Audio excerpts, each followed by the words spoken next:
আকাশে উড়িলে যদি হয়তো আউলিয়া, সর্বপেক্ষায় বড় অলি তোতা ময়নাটিয়া। আরে পানিতে ভাসিলে যদি হয়তো বড় পীর, সর্বপেক্ষায় বড় পীর কচ্ছপ কুমির। একটু আমগো বাবা আকাশে উড়ে পানি তো ভাসে, আমরা বলতে চাই আকাশ উড়লেই কিন্তু বড় পীর হওয়া যায় না, পানিতে ভাসলেই কিন্তু বড় পীর হওয়া যায় না। আকাশে উড়িলে যদি হইতো আউলিয়া, সর্বপেক্ষায় বড় অলি তোতা ময়নাটিয়া।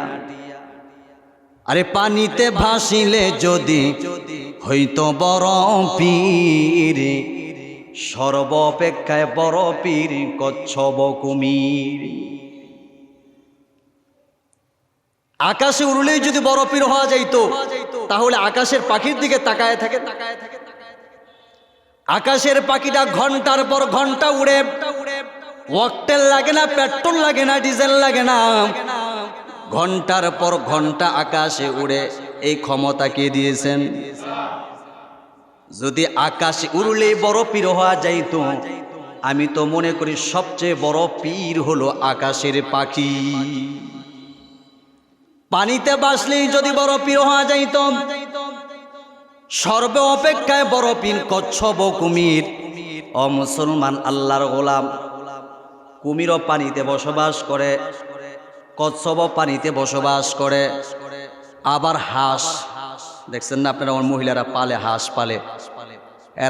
এর শীত নাই গরম নাই, 24 ঘন্টা এনে থাকতে আর ভালো লাগে। শীতের সময় যে একটু টানে থাকবে এইটাও না, হ্যাঁ শীতের সময় পানিতে নামবে। মাছ পানি ছাড়া বাঁচে না, তো পানিতে বাসলেই যদি বড় পীর হওয়া যাইতো, তো আমি তো মনে করি সবচেয়ে বড় পীর হলো মাছ। কথা বলেন ঠিক না বেটি? আকাশে উড়িলে যদি হয়তো আউলিয়া, সর্বপেক্ষায় বড় অলি তোতা ময়নাটিয়া। আরে পানিতে ভাসিলে যদি হয়তো বড় পীর, সর্বপেক্ষায় বড় পীর কচ্ছপ কুমির। একটু মনটাকে একটু প্রশ্ন করবেন, কথাগুলো বাস্তব কিনা। আকাশের উড়লে বড় পীর হওয়া যায় না, কিছু কারামতি দেখলেই বড় পীর হওয়া যায় না। পীর হতে হলে কিছু কোয়ালিটি লাগে। এক নম্বর কোয়ালিটি হলো আল্লাহর ফরজ বিধানগুলো কোনোভাবেই যেন সে তরক না করে। 2 নম্বর হলো রাসূল করিম সাল্লাল্লাহু আলাইহি ওয়াসাল্লামের সুন্নাত তার ভিতরে আছে কিনা। রাসূলের সুন্নাত নাই, দাড়ি নাই, পীর সাইজা রইছে। মুসলমান ভাইরা আমার, এটা প্রকৃত পীর না, এটা হলো ভণ্ডামি। রাসূলের সুন্নাত নাই, থোতায় দাড়ি, তাই পীর সাইজা বইসা রইছে, এটা তো ব্যবসা। আল্লাহ তো বলেছেন ওয়াকুনু মা'আস সাদিকিন, ওই সমস্ত মানুষের কাছে যাওয়া যাদেরকে দেখলে আল্লাহর কথা স্মরণ হয়, যাদেরকে দেখলে রাসূল করিম সাল্লাল্লাহু আলাইহি ওয়াসাল্লামের সুন্নতের কথা স্মরণ হয়। থোতায় নাই দাড়ি, সুন্নত তরিকায় তার কোনো পোশাক নাই, গাঞ্জা খায়, ইয়াবা ট্যাবলেট খায়, হ্যাঁ কি সত্য পীর না ভণ্ড পীর? আবার এই কথা বলে কিরামান কাতিবিন, রোজ হাসরের দিন, কিরামান কাতিবিন, রোজ হাসরের দিন, আল্লাহর দরবারে যদি করি অভিযোগ, আমি বলবো দুনিয়ায় ছিলাম ভণ্ড বাবার লোক। চিন্তা করছেন? মুরিদরা গানও গায়, আইসা বলেন কিয়ামতের ময়দানে কোনো বাবা, কোনো পীর কেউ সুপারিশ করতে পারবে? কিয়ামতের ময়দানে যদি কোন যে আমি ফেট্টো বাবা, সালা বাবা, ল্যাংটা বাবার আমি মুরিদ ছিলাম, বাড়ি একটাও নিচে পড়তো না, সব কপালে। কি বলেন আপনারা? সেখানে কারো সুপারিশ চলবে না। এই যে একটা কথা বললো, এটা শিরিক। কিরামান কাতিবিন, রোজ হাসরের দিন, আল্লাহর দরবারে যদি করি অভিযোগ, আমি বলবো দুনিয়ায় ছিলাম খাজা বাবার লোক। আমিও একটা বানাইছি, বলমুনি কিরামান কাতিবিন পাইলে যেই দিন, কিরামান কাতিবিন পাইলে যেই দিন, তোরা যারা ছিলি ভণ্ড বাবার লোক তোদের জুতা মাইরা বলবে জাহান্নামে ঢুক। ঠিক না বেটি? এ মুসলমান ভাইরা আমার, সেদিন কোনো বাবার পরিচয় চলবে না, কোনো খাজার পরিচয় চলবে না, কোনো পীরের পরিচয় চলবে না। সেদিন মুসলমান ভাইরা আমার, বিশ্বনবীজি সাল্লাল্লাহু আলাইহি ওয়াসাল্লাম যতক্ষণ পর্যন্ত কোনো উম্মতের ব্যাপারে সুপারিশ না করবে ততক্ষণ পর্যন্ত কোনো উম্মত জান্নাতে ঢুকতে পারবে না। সেদিন খাজা বাবাই দৌড়াবে, আপনারা বাঁচাইব কোথা থেকে? সমস্ত নবী রাসূল ইয়া নাফসি ইয়া নাফসি করতে থাকবে। হযরত নূহ ইয়া নাফসি বলতে থাকবে, আদম পয়গম্বর ইয়া নাফসি বলতে থাকবে, মুসা পয়গম্বর ইয়া নাফসি বলতে থাকবে। যত নবী রাসূল পৃথিবীর জমিনে এসেছে সমস্ত নবী রাসূল ইয়া নাফসি করতে থাকবে। শুধু আমার আপনার নবী রাহমাতুল লিল আলামিন ইয়া উম্মতি বলে সেদিন কাঁদবে। সেদিন আপনার বাবা কই থাকবে খুঁজে পাইবেন না। দুনিয়ার জমিনে যার কারণে ঈমান নষ্ট করেছেন, যে আপনাকে পথভ্রষ্ট করেছে, কিয়ামতের ময়দানে আপনি তাকে ধরার জন্য কত চেষ্টা করবেন, সেদিন আপনাকে বলবে তোমারে আমি চিনি না, তুমি আমার কোনো মুরিদ না। সেদিন কি জবাব দিবেন মুসলমান?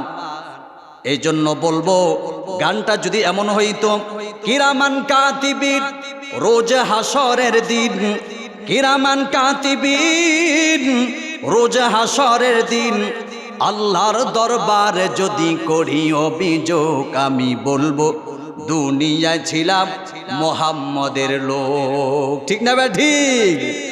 এই পরিচয় দিলে আসের মনটা ভালো লাগতো যে দুনিয়াতে রাসূল করিম সাল্লাল্লাহু আলাইহি ওয়াসাল্লামের উম্মত ছিলাম। এইটা যদি হাসরের ময়দানে বলতে পারেন, হয়তোবা আল্লাহ রাব্বুল আলামিন নাজাতের ব্যবস্থা করে দিবেন। যদি বাবার পরিচয় দেন কাজ হবে না সেদিন। মুসলমান ভাইয়েরা আমার, এই জন্য কথাগুলো দিল দিয়া বুঝবেন। আমি কাউকে টার্গেট করে বলছি না, ঈমান নামের দৌলত বাঁচাবার জন্য কথাগুলো বলছি। আপনার দরদি হইয়া কথাগুলো বলছি। ঈমান নামের দৌলত বড় দামি, এই ঈমান কারো ধোকায় যেন পড়ে নষ্ট না হয়, বেঈমান অবস্থায় যেন কবরে না যাই। আবার এই গান গায় আমরা যারা ওয়াজ নসিহত করি, মানুষের হাতে ধরি পায়ে ধরি, দাওয়াতে তাবলীগের মেহনত যারা করে, হাতে ধরে পায়ে ধরে ধরে ধরে মানুষগুলোকে নামাজের কথা বুঝায়, দ্বীনের কথা বুঝায়। এই জন্য তাদেরকে টার্গেট করে বলে, ওলামায়ে কেরামকে টার্গেট করে বলে, আপনি সারা জীবন ইবাদত করলেন, শেষ পর্যন্ত ঈমান নিয়ে কবরে যাইতে পারলেন না, আপনি দুই পয়সার উপর ভ্যালু নাই। এই জন্য সবসময় আমি দোয়ার মাঝে বলি যে আল্লাহ ঈমানি জিন্দেগি নসিব করেন।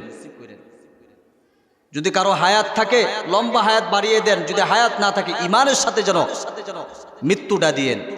এই দোয়াটা সব সময় আমরা করি। মুসলমান ভাইয়ের আমার, এই জন্য কথাগুলো দিল দিয়া বুঝবেন। আল্লাহ রাব্বুল আলামিন বলেন, ওয়াকাদা রাব্বুকা আল্লা তা'বুদু ইল্লা ইয়্যা, আমি আল্লাহ ছাড়া কারো ইবাদত করা যাবে না, কারো সামনে সিজদা করা যাবে না, কারো গোলামি করা যাবে না। ইবাদত হবে, সিজদা হবে কার জন্য? আরো মোহাব্বতের সাথে আওয়াজ দিয়ে শাহাদাত আঙ্গুলটা এইভাবে উঠাইয়া বলেন, সিজদা হবে কার জন্য?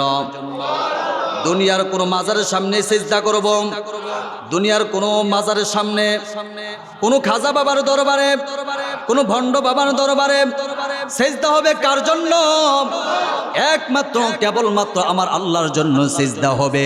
ওরে নবীর উম্মতের দল, এই জন্য আপনাদেরকে বলবো, ঈমান নামের দৌলতটা যেইভাবে হোক বাঁচাইতে হবে। আল্লাহ রাব্বুল আলামিন বলে, বান্দা এক নম্বর হক, ওয়াকাদা রাব্বুকা আল্লা তা'বুদু ইল্লা ইয়্যা, আমি আল্লাহ ছাড়া কারো ইবাদত করা যাবে না, কারো গুণগান গাওয়া যাবে না, কারো সামনে সিজদা করা যাবে না। এইটা আল্লাহর হক। আল্লাহর হকের পরে বান্দার হকের আলোচনা করতেছেন। ওয়াবিল ওয়ালিদাইনি ইহসানা ইম্মা ইয়াবলুগান্না ইনদাকাল কিবারা আহাদুহুমা আও কিলাহুমা ফালা তাকুল লাহুমা এর নবীর উম্মতের দল আল্লাহর হকের পরে বান্দার হক আলোচনা করতে গিয়া মুসলমান ভাইয়ের আমার সর্বপ্রথম মা বাবার হক নিয়ে আসছেন।